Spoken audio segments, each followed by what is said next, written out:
Compartamos la lectura de la palabra del Señor en el capítulo 4 de Josué, los primeros 7 versículos.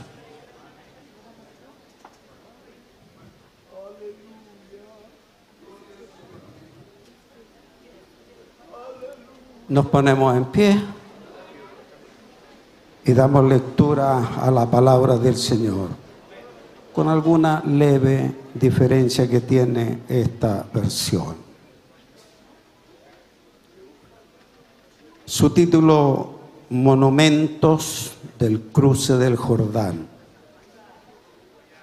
Una vez que todo el pueblo terminó de cruzar el Jordán, el Señor le dijo a Josué: ahora elige a 12 hombres, uno de cada tribu.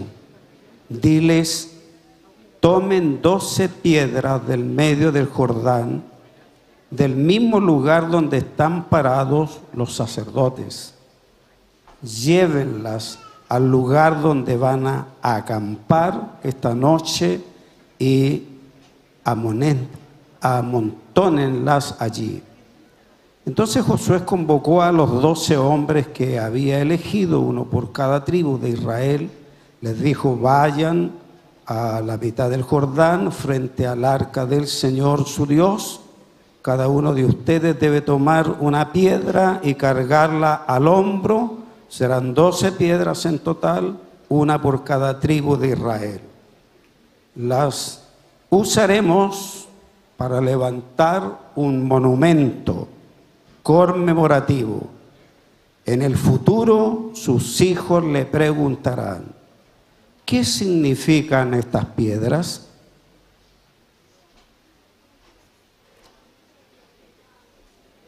Y ustedes podrán decirles: nos recuerda que el río Jordán dejó de fluir cuando el arca del pacto del Señor cruzó por allí. Esas piedras quedarán como un recordatorio en el pueblo de Israel para siempre. Su palabra nos bendiga. Pueden tomar asiento, por favor.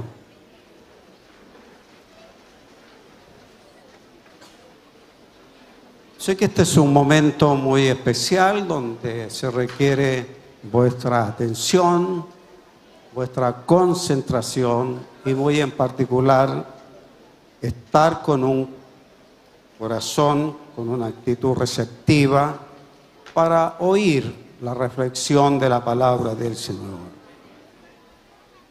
He titulado esta reflexión: Viviendo los principios de ayer en el mundo de hoy, insertando una frase que usamos muchos años en Valparaíso para iniciar un proyecto que no se concretó porque vino el terremoto, pero después remodelamos el templo. Hoy te toca a ti. Yo sé que hay muchos pastores, pastoras relativamente jóvenes que están comenzando o llevan un poco tiempo en este loable compromiso de ser un ministro, un pastor o pastora de la obra del Señor. Pero también hay muchos miembros y jóvenes que necesitan realmente tener una recuperación fresca de lo que es la historia de la iglesia. Quien viene a Curicó, por ejemplo, tendrá que saber, y como bien lo mencionaba don Javier, que aquí han habido siervos antes, familias comprometidas, hermanos que ya están en la presencia del Señor. Y el gozo de tener acá a nuestra pastora Irma, a quien conocí y compartí con su esposo, nuestro reverendo pastor Lagos, y conocer su familia. Venir aquí a Curicó, en mi caso, después de algunos años de ministerio pastoral, para comenzar el trabajo que plasmó un gran hombre de Dios como fue para nosotros nuestro obispo Enrique Chávez Campo. Y se han pasado los años muy rápido. Yo ya estoy llegando a los 53 años de ministerio, 33 años aquí en Curicó, y ya estamos, como son los alcaldes, terminando su periodo, pero contándolo así. Pero la vida sigue con la vocación que tiene. Nuestro alcalde, sabemos que Dios seguirá abriendo puertas. Me preocupa a mi hijo no más que a quedar sin pega. Te pusiste de administrador de ahí.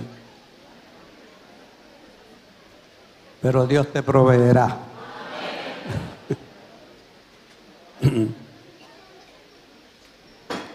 A través de esta reflexión quisiera provocar en el Señor una motivación en cada uno de ustedes a preservar la memoria histórica de quienes somos y a tener claro el llamado a profundizar el modelo bíblico de Jesús para el tiempo de hoy. Los tiempos, la cultura cambia, las historias cambian, nuestras realidades de vida personal o familiar cambian, pero hay uno que no cambia. Y en primer lugar, quisiera solicitar vuestra atención para descongelar la memoria histórica como iglesia o iglesias pentecostales de este país. Porque si hay una cosa importante que tenemos las familias confesionales respetando otras tradiciones como las iglesias históricas o las iglesias protestantes, nosotros la familia denominacional pentecostal tenemos muchas cosas en común. Yo recuerdo haber sido invitado por nuestro obispo emérito hoy, nuestro pastor Cartes, Bernardo Cartes Venegas, para ser parte de la mesa directiva de la celebración de los 95 años de pentecostalismo. Y de entonces nos quedamos ligados, porque a decir verdad, históricamente, como que había una cierta distancia entre la madre y la hija, porque genealógicamente yo siempre le digo a los hermanos, nosotros somos los hijos o las hijas de la Iglesia Metodista Pentecostal de Chile. Bueno, ¿y qué hijo, qué hija no se alegra que su mamá esté bien todavía? ¿Y qué madre no se va a alegrar que el hijo o la hija esté bien? ¿Estamos de acuerdo en eso?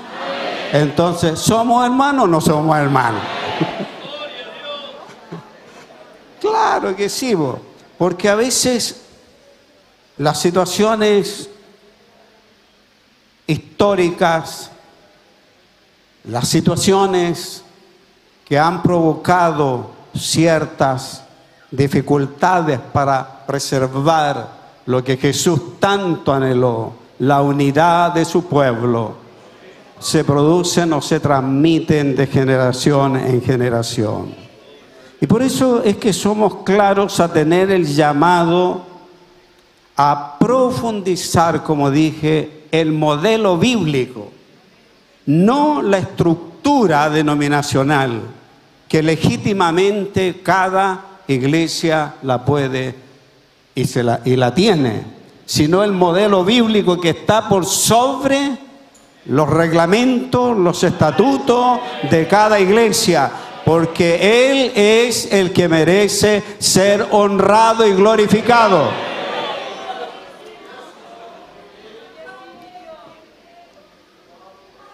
Entonces, en primer lugar, la memoria histórica como iglesia pentecostal de este país, con los más de 110 años, si no me equivoco, que ya tiene nuestra madre.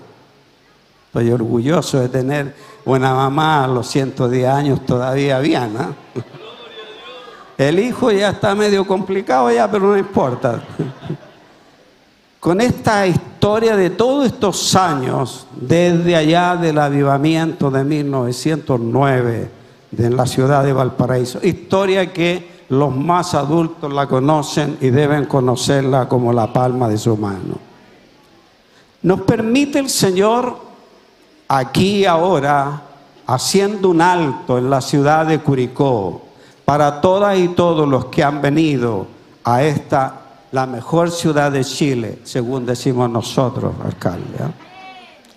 Para bendecir y reconocer, pero también para tener una reflexión, mirar hacia el pasado y reconocer al Dios poderoso que guió a su pueblo a través de una larga y penosa peregrinación por 40 años en el desierto.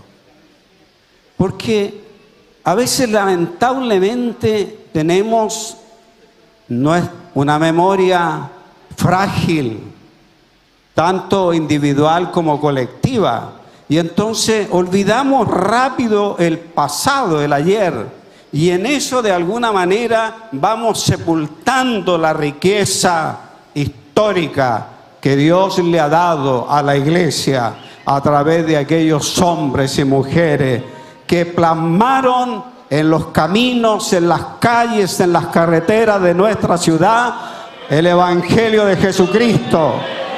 Y entonces nosotros, que ya estamos pasando también a otra etapa, es mi responsabilidad en el Señor esta tarde invitarles a seguir el ejemplo que nos dice la palabra del Señor y a levantar un monumento con la finalidad que las futuras generaciones tengan la información, como dice el texto, correcta acerca del significado de esas piedras 12 que fue mandatado Josué.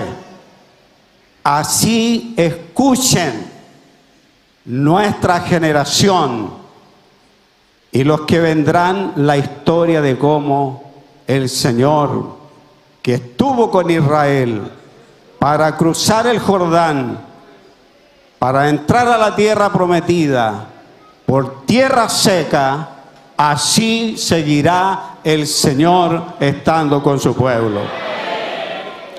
Pero quiero decir que por extraño que aparezca o nos parezca, un monumento no se dirige tanto al pasado como se dirige hacia el futuro. Yo no sé cuántos años tendrá don Javier ese monumento que está ahí al soldado Luis Cruz Martínez. Pero ahí estamos. Qué bueno es, como dije, descongelar, desenterrar la historia de esos monumentos. Por eso los monumentos se dirigen al futuro, especialmente cuando existe el peligro de que el pasado se olvide. Y al olvidarse el pasado, se pierde la historia, se pierde la identidad y se pierde el principio de valor que tiene una vida cristiana al modelo del Evangelio de nuestro Señor Jesucristo. Esto último tiene que ver con la ética cristiana. Jeremías capítulo 31, verso 21 dice: marca con señales el camino para que vuelvas a encontrarlo fácilmente. Fíjate en el camino, dice, que anduviste. Y el versículo 22 de ese capítulo citado dice, hay una pregunta: ¿hasta cuándo vas a ir de un lado para otro? ¿Hasta cuándo vas a buscar la iglesia perfecta? La iglesia perfecta no existe.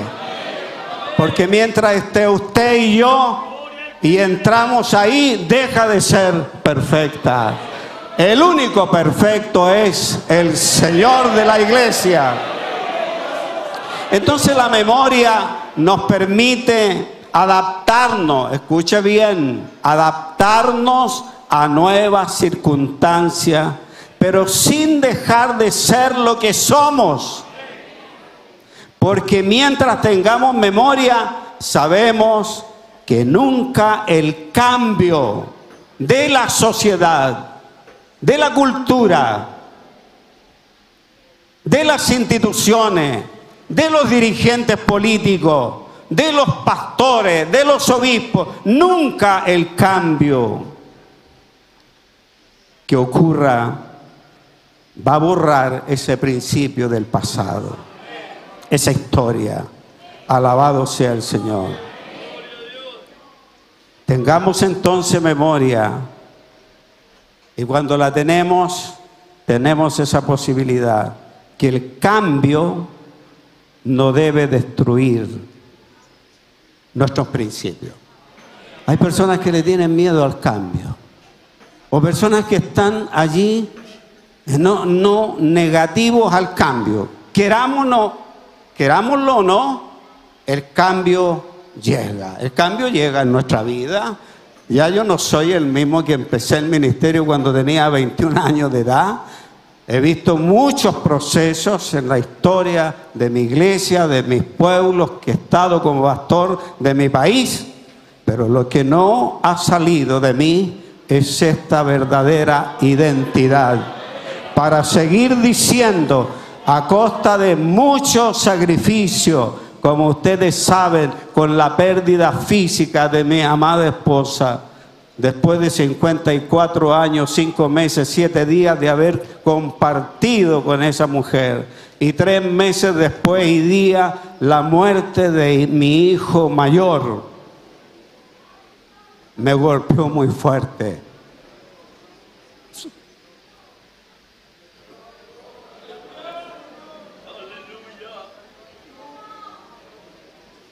Sobre todo la muerte de mi hijo, yo no la puedo todavía asimilar. Es que no alcancé. No he vivido todavía ese duelo. Me parece que lo voy a encontrar en algún momento. Por ahí. La ciudad, en el banco, en una oficina. Pero luego reacciona. No está. Se fue para no volver. Alabado sea el Señor. Pero a pesar de esa situación y muchas otras que ustedes tienen, en particular, no tiene motivo para que ustedes cambien su identidad y puedan decir que Cristo sana y Cristo salva.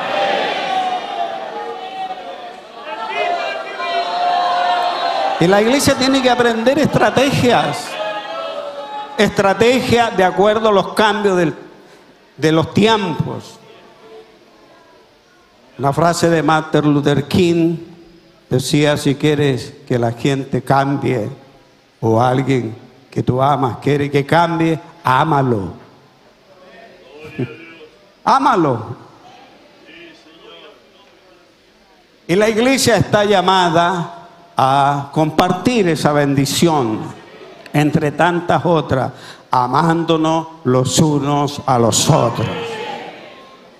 Alabado sea el Señor. Y por eso es que Josué instruye al pueblo, porque lo que en el futuro le dará identidad será precisamente esa historia colectiva, individual, de haber cruzado el Jordán, porque la memoria es parte esencial de la realidad humana que nos toca vivir como pueblo de Dios. Lo segundo es un llamado a consolidar los principios de nuestra misión, de los principios de nuestra fe y misión.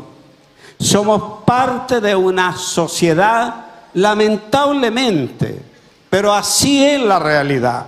Somos parte de una sociedad, porque no vivimos en otra galaxia, vivimos insertos en la sociedad. Aunque hayan cosas que no nos agradan, somos parte de una sociedad permisiva que ha desvirtuado los principios elementales del verdadero cristianismo. El cristianismo que mantiene los principios de ayer en el mundo de hoy debe vivir y demostrar esa reserva de integridad colectiva que un gran hombre como Erinson ha llamado como constitutiva de la pertenencia. Es como cuando decimos en nuestro lenguaje pentecostal: este es el testimonio que tiene mi hermana, mi hermano. Y ese testimonio es inamovible. Y aquí me acuerdo siempre cuando cito esto del hombre que fue sanado. Y lo interrogaron y le dijeron: ¿pero quién te sanó? Y él dijo: bueno, lo que pasaba por aquí, no sé. Le dicen: Jesús, él me sanó, pero ese anda con los pecadores, se junta con los publicanos, va a comer donde lo invitan, ese no. Y él dijo: no sé, no tengo idea si es así como ustedes dicen, pero una cosa sé, yo era ciego y ahora veo. Sentido de pertenencia, esa es mi realidad.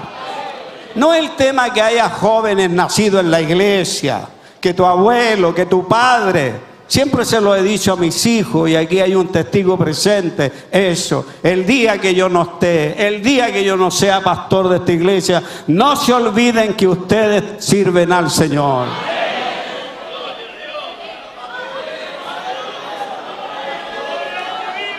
Y en tercer lugar, debemos asumir el compromiso de mantener con siervos que me escuchan en esta tarde.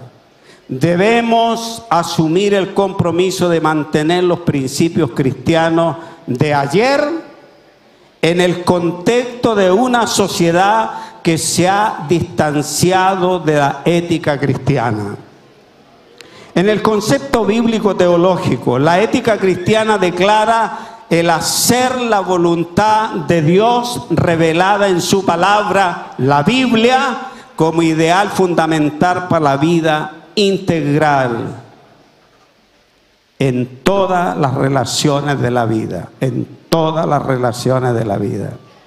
Esta definición de la ética cristiana es y debe ser una tarea urgente, urgente de la iglesia en este tiempo. ¿Por qué debemos considerar la iglesia, o debe considerar la iglesia, esta definición de la ética como una tarea urgente? Por varias razones, para ir concluyendo. Mencionaré unas dos. Por el gran número de problemas morales difíciles y complicados que las condiciones de vida moderna nos ha echado encima. Nosotros no fuimos a buscarlos. Nosotros no fuimos a motivar para una ley de divorcio, pero llegó la ley de divorcio. Gústeme o no, la ley está. Y hay muchas otras cosas que puede ser que no son coherentes con los principios y valores éticos y morales de la fe cristiana, pero estamos aquí. con los pies puestos aquí en esta tierra. Y tenemos que aprender a convivir con esas situaciones que son complicadas, que complican la vida de un cristiano. Lo segundo, la tendencia cristiana en la moralidad de la ética actual. Gente que tuvo una formación cristiana, católica, protestante, de cualquier familia confesional pentecostal, que tuvo una formación en esas iglesias, ponen en evidencia un fenómeno asombroso, el de las prácticas de una vida descristianizada. Eso ya pasó. Eso está obsoleto. El énfasis está en darle el valor a todo lo que es nuevo, a todos los modelos nuevos de vida, inclusive en las propias iglesias hay gente que anda buscando, está un poco equivocado, anda buscando milagros. Ya se hacen milagros, vamos para allá. Y cuando la Biblia dice claramente que las señales de milagros seguirán a los que creen, no al revés. Las señales seguirán a los que creen en su nombre. Lamentablemente se aprecia esto con asombro, una tendencia cada vez más de alejamiento al modelo de una vida auténtica cristiana. El resultado es el creciente, y no lo podemos negar, el creciente deterioro de las relaciones en una sociedad, en una nación republicana como la nuestra. Las instituciones se están tambaleando. La institución más perfecta de la raza humana, como la propia familia, el matrimonio, está en crisis. Nuestros hijos tempranamente, los hijos de nuestros hijos y los hijos de la mayoría de la sociedad hoy día están siendo pervertidos por distintos fenómenos de drogadicciones, tempranamente entrando en la delincuencia. Alabado sea Dios. Ese es el resultado y deterioro que sucede cuando un hombre, una mujer, una nación, un pueblo se aparta de los preceptos divinos de Dios. Y este es uno de muchos o tantos ejemplos que sirven de evidencia de que un gran número de personas que han sido bautizados en una iglesia y se han criado en ellas, hoy se están separando muy rápidamente de los valores cristianos. Entonces ahora te toca a ti. Tratemos de preservar el monumento. Tratemos de mantener el testimonio de ayer para decirle a la generación de hoy lo que el Señor ha hecho con mi vida y con tu vida. Cuando te pregunten tus hijos, le dice el Señor Josué al pueblo, cuando te pregunten tus hijos, ¿qué significa esto? Entonces parte de la historia de ayer.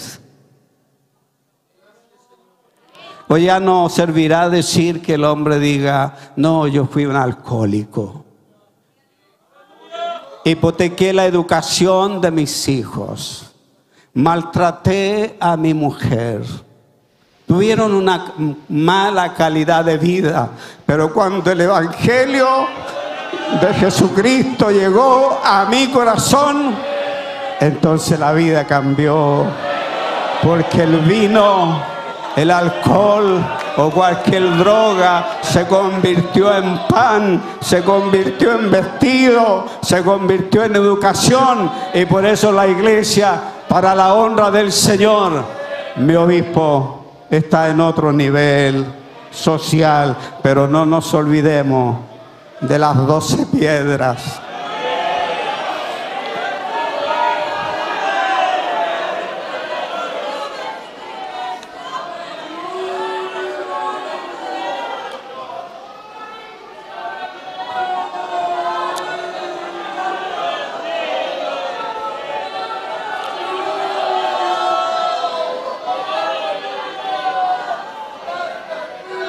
Pensando en compartirles esta reflexión, me dieron la intención, pero dije, ¿cómo voy a hacer al ridículo? Lo puedo hacer en mi iglesia con mis pastores que me conocen, de traer un azucarero que lo tengo de cuando comenzamos el ministerio pastoral en Iquique. No teníamos azucarero, por eso les digo todo. Mi esposa ponía el azúcar en una taza que no tenía oreja y llegó un niñito, Jaime, me acuerdo, de la población, que son como los primeros que llegan cuando llegamos a empezar el ministerio. Y dice, pastora, ¿no tiene azucarero? No, mijito, mi abuelita tiene una que ya no la usa, la va a botar, se la voy a buscar. Y partió Jaime a buscar el azucarero. Y el azucarero venía maltratado con algunas saltaduras porque es un azucarero de loza que hace 1 kilo de azúcar, y ese azucarero siempre ha estado en la mesa como señal y testimonio para que obispo, reverendo, no sé qué, ciudadano ilustre, no te olvides, no te olvides. No te olvides del altar. Alabado sea el nombre del Señor. Finalmente, para concluir, les llamo a tomar conciencia de la necesidad imperiosa. Ya no es tiempo de estar en pelea, en discusiones, iglesias con iglesias, denominación con denominación, directorio, plana mayor, obispo. No es tiempo más de hacer eso, porque mientras que nosotros hacemos eso, el demonio, el diablo con sus huestes va avanzando. Es tiempo de recuperar lo que el Señor quiere de su iglesia. Les llamo esta noche a tomar esa conciencia imperiosa, de dar un testimonio fuerte, convincente e inteligente. Alabado sea el Señor.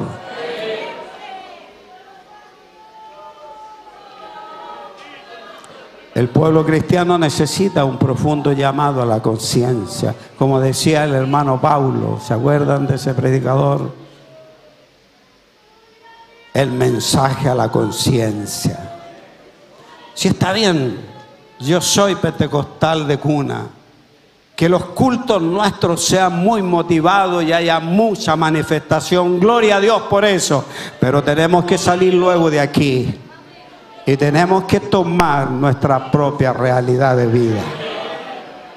Y no porque no estemos aquí en este ambiente de fervor espiritual, nos vamos solos. No te olvides que el Señor camina a tu lado.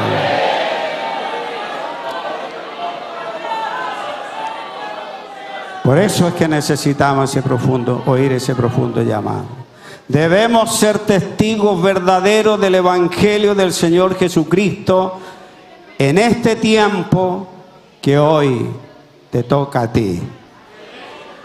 A mí también me queda un poquito más. Pero aunque yo deje de ser el pastor, ya dejé el obispado general, deje ser el pastor de esta iglesia de Curicó, el Señor estará siempre en mi corazón. Aleluya. Porque cierro esta reflexión citando lo que dice el autor de la carta a los Hebreos, capítulo 13, 8. Y si usted quiere lo dice conmigo. Jesucristo de ayer, Jesucristo de ayer, Jesucristo de ayer es el mismo de hoy. Toda la honra, toda la gloria sea para el que vive y reina para siempre. Por su palabra la gloria es para Él. Gloria a Dios. Aleluya, más glorias al Señor.